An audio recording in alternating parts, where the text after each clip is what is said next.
Every year on the 14th of September, the Catholic faithful in the Archdiocese of Madang take a pilgrimage to a special site. The site is called Maria Helpim. It is Pidgin for Our Lady of Perpetual Help. This site is located about 1.5 hours walk inland from the historical St. Michael's Catholic Mission Station at Alexishafen. It is a site where over 90 Catholic missionaries, mostly expatriates, were rounded up by the Japanese military and kept them there during World War II in 1943. So the missionaries spent many weeks at this site, and they faced a lot of hardships where many fell sick, and because of the war and bombings and machine gun fire and all that, a lot of the missionaries really felt the brunt of the war activity. But they were captive, so they endured a lot.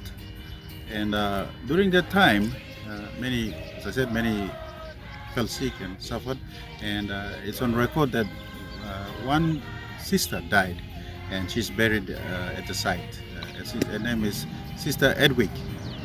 But fortunately, apart from that, most of them were sick, but they did not die on site. This is the memorial of the SVD missionaries and the Holy Spirit sisters who were killed or who died of their injuries during World War II. So here at the St. Michael's Alexishafen Mission Station, we have this memorial here for those many missionaries, the ones who were held captive at Maria Helpim. While the missionaries were held captive up at Maria Helpim, one of the things they did was that every day and every night the missionaries prayed. It was many hours of praying to Mother Mary, Our Lady of Perpetual Help, for her intervention, her help, intercession to assist them in the difficult time they were having up at Maria Helpim during their captivity. So that is why the place is now called Maria Helpim. Catholics in the Archdiocese take this pilgrimage. So this year, on the 14th of September, as I said, 3,000 people went up there, including some Catholic mothers from Enga province and a few from overseas.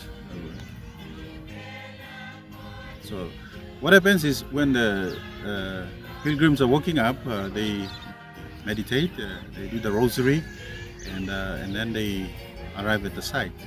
And on this occasion this year, Archbishop Stephen Reichert conducted a mass, and many priests from the parishes around Madang province also attended, along with brothers and sisters and the laity and the general Catholic faithful.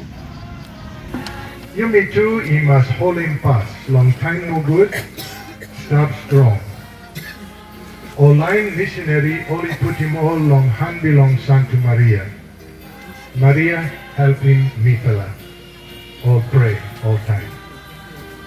Here long Archdiocese long Madang, he got strong devotion long Mama Maria. Now plenty you me, plenty all get that you me. Isabe beten corner. Suppose you me pray yet, now ask him Santa Maria, long look out in Nipala, now carry him all heavy, now need below Nipala, lo picking belong and Jesus, who said he then died lo the white cross, lo kissing back Nipala. You me by stop safe long this province. Now you me by walk boom one time, long straight him all heavy, you may have experiences.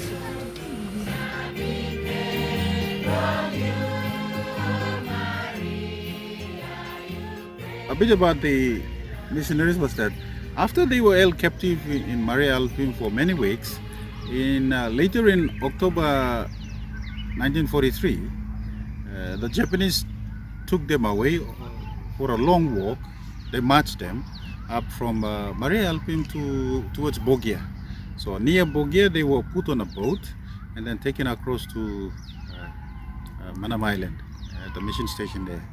And then from there they were put on a Japanese ship and taken to Wewak. And as they were approaching Wewak, daylight broke and the American warplanes were flying over and they spotted this Japanese ship. So they bombed it, and many of the missionaries died there during the bombing, and many got injured, and some died of their injuries after they were rescued on shore, onto the shore at Uwek. And the leftovers were taken by the Japanese all the way to Hollandia. Hollandia was the old name for what is now Jayapura in West Papua. So the remaining ones were kept at Jayapura for many weeks and months until 1945, when the war ended, and the American forces came and rescued them and took them to Finschhafen in Morobek province, and later on transferred down to Australia for medical treatment and rehabilitation, and some returned back to Papua New Guinea, but others went to their own countries, mostly in Europe. So that's the Maria Helpim site. It's an important site for the faithful in Madang, where they go and reflect on their faith and the growth of the faith and the church. So this plan here belong laity. Mi amamas moyet long kind day old saint. Where Mipala Shavis Taling talk, long all get the parish long Mipala, na talk Mipala by go pilgrimage antap long Maria Helpim, walking road crusade na beten corona, na making misa antap na kisim sacrament belong, body na blood Jesus lo kisim life long all time. Come, you may go in this pala, na sowing believe belong Mipala, long all get the man Mary belong diocese, all Catholic, all other denominations, now all get the Arapala man Mary one time. Sowing believe belong Mipala. Now sowing believe, sowing good person, but two he can look in na thinking the same, all he can pull in thinking. Me too. Time you me, use him all sacrament. Moya time you me bung long misa, na kisim Santa Comunio. God is how we walk inside lo Yumi, now making Yumi come up more holy, more good blood, more strong. We don't make him good for person. More amamas inside lo family, inside lo community. You, God is sing out in me, lo come up holy. So Yumi must think long this plan. God is sing out in Yumi, long witness, long believe below Yumi. Now number 3 long end, God is sing out in Yumi, long take part. Long life belong and inside the community and inside the parish church, inside the Christian community below you make. So the 2019 pilgrimage on the 14th of September was the last pilgrimage for Archbishop Stephen Reichert as the Archbishop of Madang, because in October this year, October 31st, he retired from the post, and the new Archbishop was installed, Archbishop Most Reverend Anton Bal, who was previously the Bishop of the Diocese of Pundiawa. And so it was fortunate, or it was a sad occasion for the Catholics as well in Madang to see that this was the last occasion for Archbishop Steve to be with them. So it was a moment of celebration as well as a moment of reflection in faith and in life and so forth.